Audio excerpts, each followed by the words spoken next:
লাখ লাখ মানুষের সামনে এ কেমন প্রশ্ন রে ভাই। তো চলো দেখা যাক যে এই ভাই ডক্টর জাকির নায়ককে ঠিক কী প্রশ্ন করেছিলেন আর তার উত্তরে তিনি কি বলেছিলেন। वो जीवन आप कैसा उच्चतम महानतम बनाएंगे।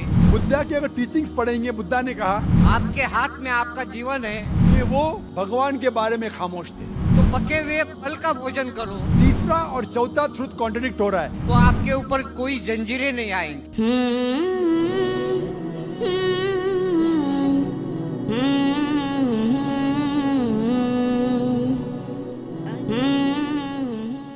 मेरा नाम अरुण पवार है। मेरा सवाल ये है कि भगवान बुद्ध ने सब में अहम बात ये कही है कि आपको भगवान की या स्वर्ग, नरक, जन्नत जो भी है उस चीज की चिंता करने की जरूरत नहीं है। आपके हाथ में आपका जीवन है, वो जीवन आप कैसा उच्चतम महानतम बनाएंगे, इसी बात पे आप जोर दे दो। उच्चतम और महानतम जीवन कैसा होता है, एक उन्होंने उदाहरण दिया है कि आप खाना भी खाएंगे तो पके हुए फल का भोजन करो। जो फल झाड़ ने छोड़ दिया है तो आपके ऊपर कोई जंजीरें नहीं आएंगी। जो फल जो है वो झाड़ कभी वापस नहीं लेता, उन्होंने तो छोड़ दिया है, वही फल का भोजन करो। यहाँ तक भगवान बुद्ध ने कहा है कि आपको इस चीज की चिंता क्या है कि आप मरने के बाद स्वर्ग में जाएंगे, नरक में जाएंगे, भगवान के पास जाएंगे, भगवान यहाँ आएंगे, इसकी कोई चिंता ही नहीं आपको। आपको आपका जीवन उच्चतम महानतम बनाने की यही चिंता होनी चाहिए। तो आप इस पे गौर करो। भाई साहब ने सवाल किया है कि भगवान बुद्ध ने ये कहा है, भगवान बुद्ध ने ये कहा है। भाई साहब, कोई भी बुद्ध की किताब में मैंने भगवान बुद्ध का नाम ही नहीं सुना है। बुद्ध को जानता हूं, मैं बुद्धा को जानता हूं, भगवान बुद्धा को नहीं जानता हूं। वो आप कहते तो, आप अगर गलत कहते तो मैं क्यों मानूं? क्योंकि आप अगर बुद्धा की टीचिंग्स पढ़ेंगे, बुद्धा की तालीमात पढ़ेंगे, बुद्धा ने कभी भगवान का जिक्र ही नहीं किया। बुद्धा ने कभी भी ईश्वर और भगवान का जिक्र नहीं किया। क्यों? तो बुद्धिस्ट स्कॉलर्स ये कहते हैं कि इस हिंदुस्तान में, इस धरती पे इतनी बुत परस्ती थी कि वो भगवान के बारे में खामोश थे। उनने ये भी नहीं कहा कि भगवान है और ये भी नहीं कहा कि भगवान नहीं है। तो आप अगर बुद्धा को भगवान बना दिए तो प्रॉब्लम है भाई साहब। और आप बुद्धा की टीचिंग्स को पढ़े ही नहीं। जिस तरीके से बुद्धा ने भगवान के बारे में जिक्र नहीं कर, आपने बुद्धा को भगवान बना दिया, उसी तरीके से धर्म में, कई धर्मों में तब्दीली आई। चाहे वो ईसाई धर्म हो, बुद्ध धर्म हो, चाहे वो जुडाइज्म हो। जिस तरीके से आप कहने लगे, लोग ने अपने मन से कहने लगे और सही तालीमात को छोड़ दिया।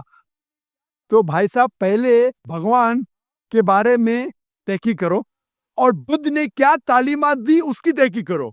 आपने बुद्ध को भगवान बना दिया, बिल्कुल गलत है। और आप देखते हैं कि दलित लोग और बुद्धिस्ट लोग बुद्धा का बुद्ध बनाया। बुद्धा ने कभी भी नहीं कहा कि मेरा बुद्ध बनाओ। बुद्धा ने कभी भी नहीं कहा। ये क्या हो रहा है? ये इन्फ्लुएंस ऑफ बाकी मजहब का इन्फ्लुएंस, बाकी धर्म का इन्फ्लुएंस आपके ऊपर है। तो बुद्धा की अगर टीचिंग्स पढ़ेंगे, बुद्धा ने कहा कि देयर आर 4 ग्रेट ट्रुथ्स, 4 हक बातें हैं।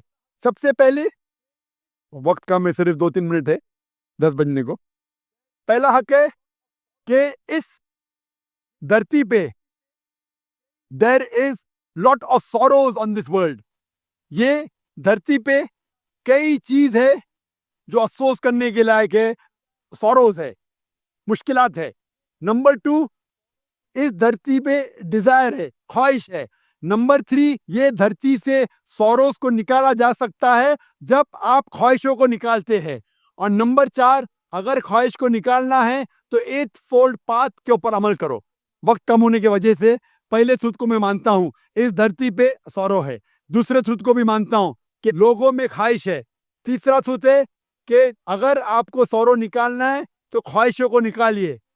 चौथा है कि अगर आपको ख्वाहिश को निकालने का है तो 8 फोल्ड पार्ट फॉलो करो। और तीसरा और चौथा ट्रुथ कॉन्ट्रडिक्ट हो रहा है। तीसरे ट्रुथ में कहा गया है कि आप ख्वाहिशों को निकालो और चौथा ट्रुथ में कहा गया है कि 8 फोल्ड पाथ पे अमल करो। अगर आप ख्वाहिश को निकाल देंगे तो 8 फोल्ड पाथ पे अमल करने की ख्वाहिश रहेंगी नहीं। तो there is a fallacy of logic. वक्त कम होने की वजह से आप मेरी तकरीर सुन सकते हैं मोहम्मद सल्लल्लाहु अलैहि वसल्लम वेरी स्क्रिप्चर्स जिसमें बुद्धिज्म का जिक्र किया है। इसीलिए बुद्धा ने भगवान के बारे में जिक्र नहीं किया क्योंकि उसे डर था कि लोग अब तक तैयार नहीं हुए मानने के लिए कि खुदा एक है। Hope that answers the question.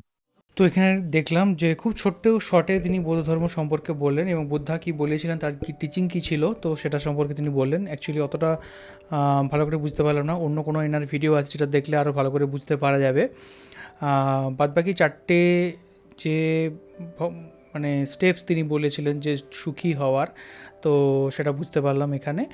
আর হচ্ছে ভগবান বুদ্ধা তিনি কিন্তু নিজেকে কোনোদিনও ভগবান বলেননি, তিনি কোনোদিনও নিজেকে বলেননি যে আমার মূর্তি তৈরি করো। তার যে অনুগামী ছিল তারা কিন্তু এই জিনিসটা কন্টিনিউ করেছিল, আর এটা আমরা বুঝতে পারলাম এই ভিডিওর মাধ্যমে। তো আপনার কীরকম লাগলো ভিডিওটা সেটা অবশ্যই কমেন্ট করে জানান। আর কোন কোন ভিডিওর উপর ডক্টর জাকির নায়েকের ভিডিও আপনাদের বলেন যে অনেক দেখার জন্য, তো ডক্টর জাকির নায়েকের আমরা বিভিন্ন ভিডিও দেখি, যেগুলো কিছুটা নিজের থেকেও দেখি, কিছুটা আপনারা যেগুলো রিকমেন্ড করেন সেই ভিডিওগুলো দেখি। তো বাদবাকি আপনারা বলুন যে আর কোন কোন ভিডিওর উপর আমরা রিয়েক্ট করতে পারি, দেখতে পারি, জানতে পারি, বুঝতে পারি, বা আপনারা হিন্দু ধর্ম সম্পর্কে কোন জিনিস যদি জানতে চাই সেটাও আমরা চেষ্টা করতে পারি দেখার জন্য, বা সেই বিষয়ে রিসার্চ করার জন্য। অলরেডি আমরা অনেক জিনিস দেখি যেগুলো সবসময় হয়তো ভিডিও নিয়ে আসা হয় না, সেগুলো ডিফারেন্ট ল্যাঙ্গুয়েজ হিন্দি বা ইংলিশে থাকে, সেগুলো অনেক কিছুই আমরা দেখি। তো কমেন্ট করে জানাতে পারেন যে কোন কোন ভিডিও আপনারা দেখতে চান। তো এই ছিল আজকের video. Thank you so much আমাদের ভিডিও দেখার জন্য। কোন ভিডিও আমরা রিয়েক্ট করতে সেটা অবশ্যই কমেন্ট করে জানাবেন। এখনকার মতো এই পর্যন্তই, দেখা হবে আবার পরবর্তী কোনো ভিডিওতে। ততক্ষণের জন্য আপনারা ভালো থাকুন, সুস্থ থাকুন, আর দেখতে থাকুন আমাদের চ্যানেল।